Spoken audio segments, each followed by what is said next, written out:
Hey folks, hey, I want to give you a little thought as you're working on chapter 1. If you look at those myths, so in my book, it's on page 12, probably your ebook it would be the same as well. But there are 3 myths in chapter 1 as we're defining what leadership is and can we learn it and how do we learn it. One of those is that leadership is all common sense. And so kind of my question to you would be, how many good leaders have you ever run across?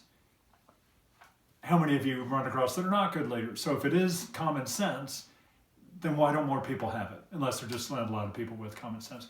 Second one is they're born versus made, and you can read through that. And then the third one is about the only school that you can learn leadership from is the School of Hard Knocks.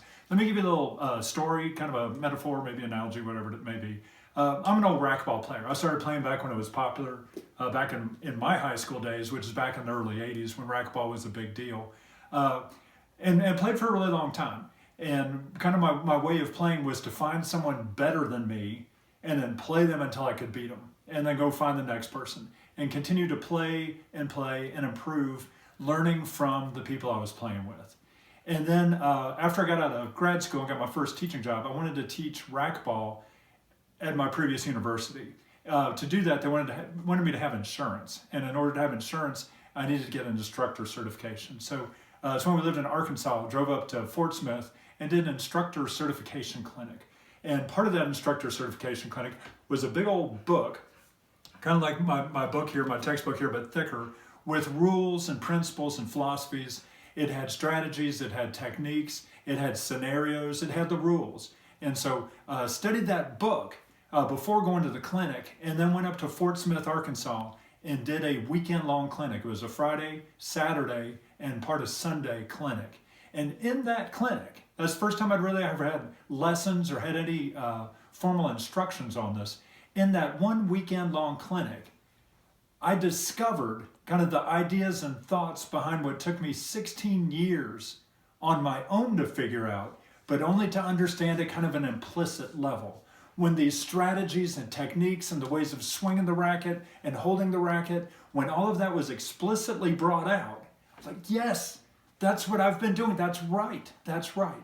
And so after that instructor's clinic, we were driving home from Fort Smith, and I mentioned to my wife, I said, if I had had this weekend way at the beginning, imagine how much better I could have gotten and how much faster that would have happened. If I had received the instruction up front, if I'd been put into an environment where we really studied and practiced and made sense of this and worked with people who were really good, imagine how much faster I could have improved my game. My brain went right back to management and leadership education. It's the same way. You can learn through the School of Hard Knocks, but if you get into a program and into an environment, into a training session and development program, where it really concentrates and studies on these ideas, imagine how much better you can get, how much faster you can get there. So that's what we're doing here. So if you kind of use that same idea of that second myth that they're born versus made, when I would teach my racquetball classes, there were some kids, students, who would come in who are very coordinated, they're very athletic, they had done related things. To them, they may have started at this level, and through instruction and teaching and training and skills and development and improvement, they may increase this much.